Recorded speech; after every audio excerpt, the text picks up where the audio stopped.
I would also encourage that in developing your bidding process that there be some provision for completion penalties, which are rather substantial, because as you with experience in construction are well aware, projects never are completed on schedule. I mean, very rarely. And so that would definitely be a consideration. Might want to check to the people in Rogue River with their bridge. I think I watched it being built for 5 years. So rushing forward is probably not the wisest thing to do.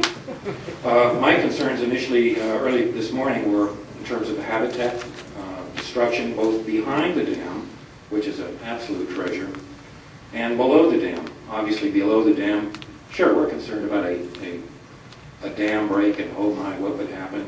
Yeah, it might be a problem. We're about 57 feet above high water level, so I think we'd be okay, but I'm willing to take my chances. In terms of fish passage, I understand from a number of fishermen that they're concerned that this is probably the only really valid place to do the fish counts in which to base projections as to how many fish do we need to raise and that sort of thing, and monitor decline or improvement. So there would definitely be a loss, and there's a way to mediate that too. That is to build a better fish ladder. Amen. Along the nice gradual slope up, and maybe that could even be used for recreational use. Kayakers and whatnot. I've watched the kayakers play at the bottom of the existing fish ladder down there flipping around. It's amazing in the white water. And they can spend an amazing amount of time there just going around and around right in that little part. They seem to have a great time. The bigger concern are the health concerns. Being downstream, as Debbie mentioned, there are concerns about the water and its ability to be used for domestic purposes. And recently I found out about another concern that perhaps you were not aware of. There have been a few, well, we were talking to one of the guys up near the dam once, and he mentioned that he was a gold panner. And we got talking about gold panning and all that sort of thing, and he said in the course of the conversation, he was also a pretty avid fisherman, that in the course of a day's gold panning or dredging, I don't know what they call it, he's got equipment, that right below the dam area where he would be panning, a little bit below the dam by near where our house is, that in the course of a day's work, he would have come up with about one full teaspoon of liquid mercury as a result of the historic mining operations where they did use mercury for extraction. And so I thought, oh, this sounds pretty wild. So there were some other guys that were doing that same kind of work down by our place this past weekend. So I got talking to him, and he said, well, yeah, we always get mercury in the course of a day, and liquid mercury. And he said, a little further on down where there were more placer operations and intensive things, he said, I found places on the river bottom when we get down to the bedrock, under the sand that we're processing, that you can literally look and see the whole bottom silver with liquid mercury. Bit of a concern about, okay, so what is above the dam, and when you cut that sucker loose, is that all going to end up down there on the bottom in our potential drinking water? So when I was talking to somebody that apparently had been involved in the sampling and was asked about, what they found in their samples, I didn't hear any mentions of mercury. But in the opinion of both of these minor type fellows, yeah, there's got to be a pretty good chunk of mercury hole up behind the dam and its log dam. So how would that be handled? I'm sure you could spend easily $5 million just in dealing with that. So the concerns again, reasons for opposition are the citizens are using the water for domestic purposes, costs, destruction of wildlife habitat, and also the issues about paying for this thing, and what's going to happen to that silt. I mean, that silt will definitely move on down, and I have a feeling that might impact negatively the spawning areas below the dam. So, okay. Provided first, bringing up Eco Street Bridge in Rogue River was a real low blow.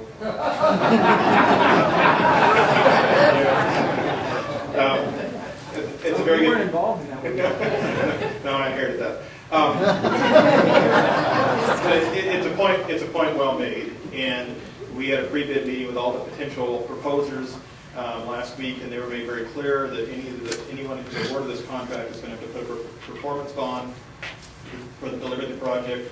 If they do not deliver it on time, they have to repay back all the money in full, so we can pay back the feds, because they're going to expect us to pay them back. So we do have a performance bond in the contract, or will have one, to the successful bidder.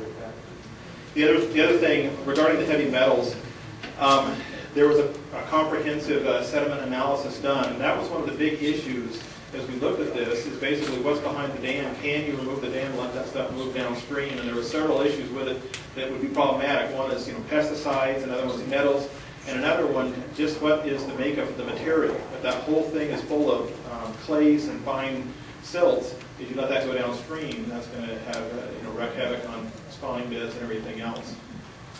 We don't have the final analysis in, but we have gotten a lot of the data back so far, and everything is coming back very, very favorable. The huge majority of the material behind that dam is gravel and sand, things that moving downstream is actually good for the fish. Not a single test found any levels of mercury or any other heavy metals that are above regulatory limits. And then you're welcome to go pan it. And then the pesticides, nothing was found, again, that was be any reason for concern, nothing that met any regulatory limits at all. Next is back there. While he's taking that back, that gentleman's got his hand up. We've got about 30 minutes of our allotted time. As I promised you, if we have to go longer, we will. Excuse me, let me finish up and then I'll let you start in a second. As you're speaking now, providing your testimony, if we've heard the same thing several times, try to focus on things that we may not have heard of so that we can get all of these comments in. Numbers count, but the broadness of the testimony is also important. So just try to limit your time and be as specific as you can. Go ahead now, sir. Thank you. I'm Jim Breyer, Medford. I'm an ecologist, wildlands ecologist.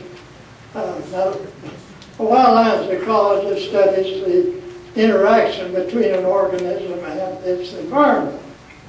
So I was quite interested in this because no one has brought up the sediments and what their effect will be when you turn 400,000 cubic feet of sediments loose on the Rogue River.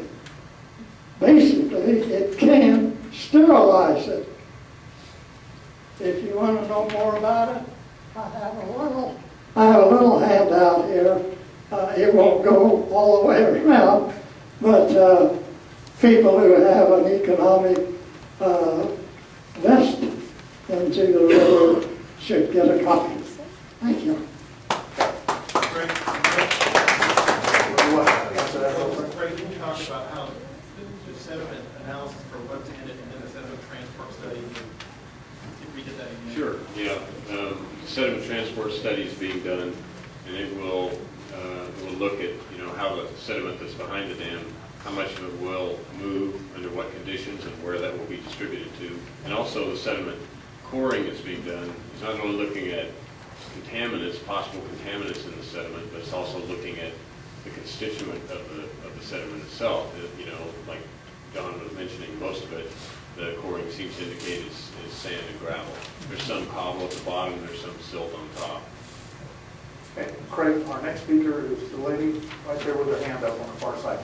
And while he's carrying that mic over, how many people do I still have who want to speak? I'm counting 1, 2, 3, 4, 5, 6. I've got at least 6. Okay, 7. Okay, good. Just so I know.